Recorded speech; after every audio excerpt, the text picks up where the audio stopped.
નમસ્કાર મિત્રો, કેમ છો? મજામાં ને? આશા રાખું છું કે તમે, તમારો પરિવાર, તમારું મિત્ર વર્તુળ બધા કુશળ હશો, સુરક્ષિત હશો. ટીમ થિંકર વ્યૂઝ તરફથી અન્ય એક બુક રિવ્યૂ પોડકાસ્ટમાં તમારું બધાનું હૃદયથી સ્વાગત છે. મિત્રો, આજે આપણે એક લઘુકથા ધ અધર મેન વિશે વાત કરીશું, જેને શરત કુમાર રાજુ નામના લેખકે લખી છે. શરતનો એક મધ્યમ પ્રશંસક બેઝ ઓલરેડી છે અને મહાભારત પરના તેમના પુસ્તકો, ખાસ કરીને ટૂંકી વાર્તાના સંગ્રહો, ખૂબ જ લોકપ્રિય છે.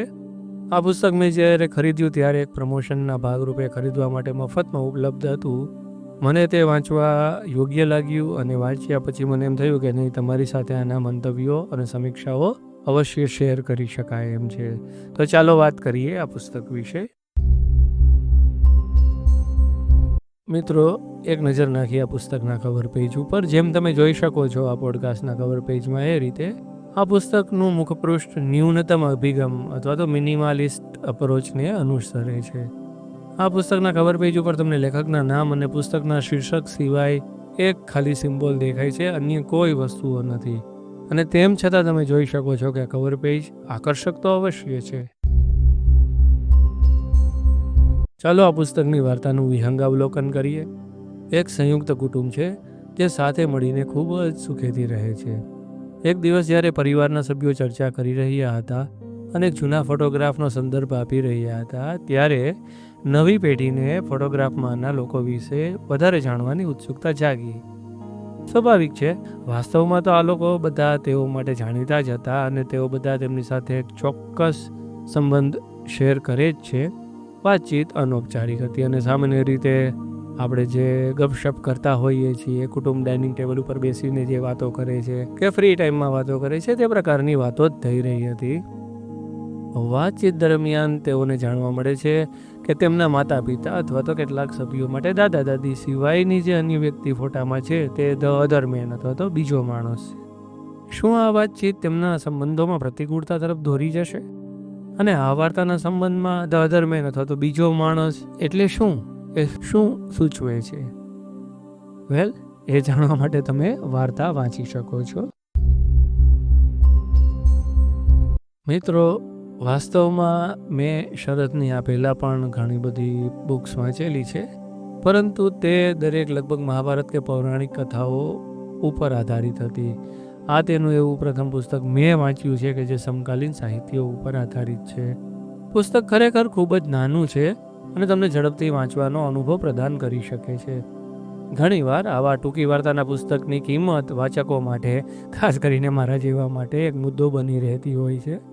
આપણે જે પૈસા ખર્ચીએ છીએ અને તેના માટે થઈને આપણે શ્રેષ્ઠ અથવા તો સૌથી વધુ મેળવવાનો પ્રયાસ કરીએ છીએ, પરંતુ ઘણી વખત આપણે પુસ્તક વાંચતી વખતે આપણી સૌથી મૂલ્યવાન મૂડી જેની પાછળ લગાવીએ છીએ, તે આપણો સમય, તેની અવગણના કરીએ છીએ.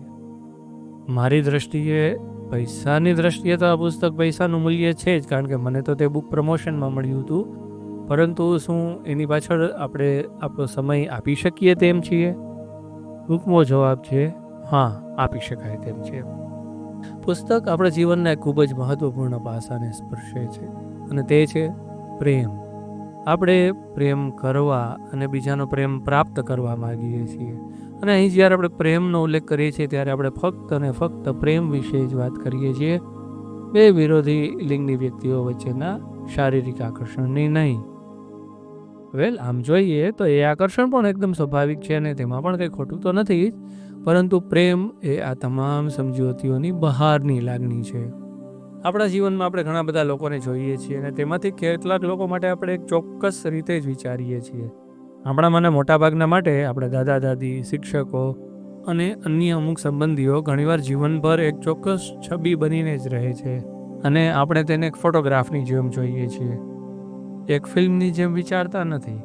કલ્પના કરવા માટે પણ આપણને અમુક મર્યાદાઓ નડતી હોય છે. આપણે ક્યારેય કલ્પી નથી શકતા, જાણતા હોવા છતાં, કે આ લોકો પણ ભૂતકાળમાં બાળકો હતા, પછી તે યુવાન થયા, આપણી જેમ તેમને પણ એ બધા સમયમાંથી પસાર થયા હતા અને પછી અહીંયા પહોંચ્યા છીએ. પરંતુ આ બધી ઘટનાઓ આપણે તેમના શબ્દો દ્વારા, તેમની વાતચીત દ્વારા તો જાણતા જ હોઈએ છીએ. તેથી જ્યારે આપણા જીવનમાં આ ખાસ લોકોની લવ લાઈફ વિશે અથવા તેમના વિદ્યાર્થી તરીકેના દિવસો વિશે કંઈક સાંભળીએ ત્યારે આપણને એક અલગ જ પ્રકારની લાગણી થાય છે. એ લાગણી કેવી હોય છે એ કહેવું કંઈક અઘરું બની રહેશે, પણ રસપ્રદ તો મોટા ભાગે હોય જ છે, એમ કહેવું ખોટું નહીં ગણાય.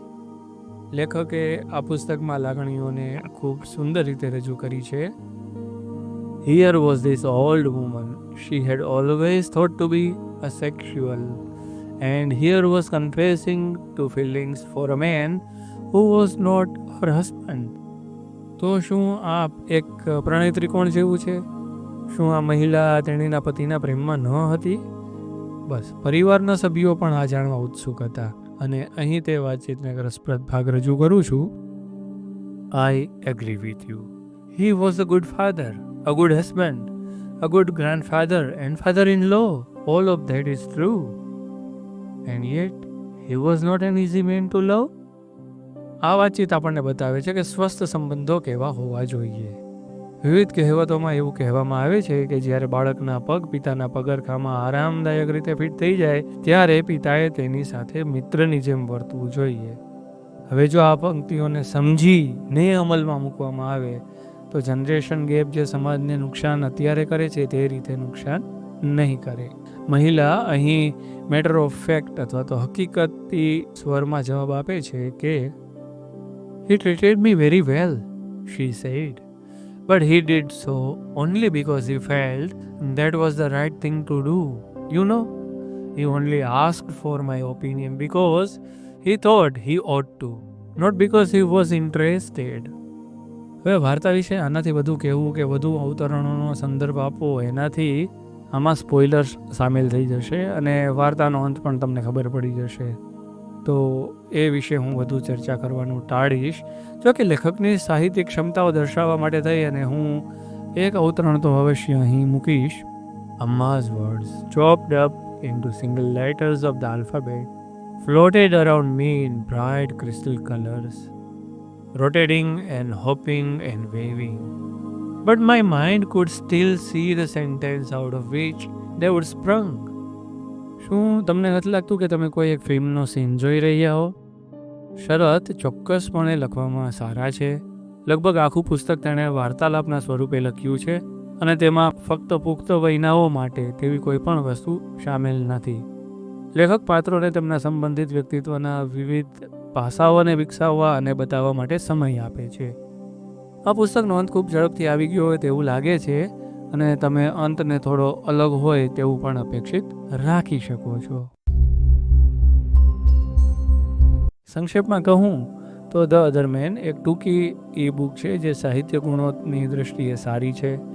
અહીં લાગણીઓ વિશે ઓછી જાણીતી વાત લેખકે બતાવી છે. આ વાર્તા તમે મુસાફરી કરતી વખતે અથવા તો ચા કોફીની ચુસ્કી લેતી વખતે તમારો સાથી બનાવી અને વાંચી શકો છો.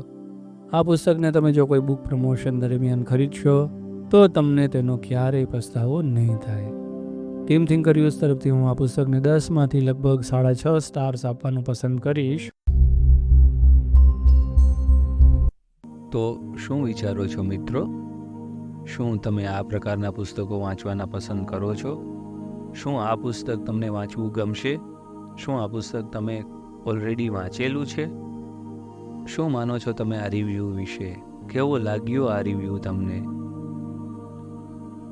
બીજી કઈ બુક છે કે જે તમે સજેસ્ટ કરો છો કે અમે તેના વિશે ચર્ચા કરીએ? અને આ ચર્ચામાં બીજા કયા પોઈન્ટ્સ અમે આવરી લઈએ તો તમને વધારે ગમશે?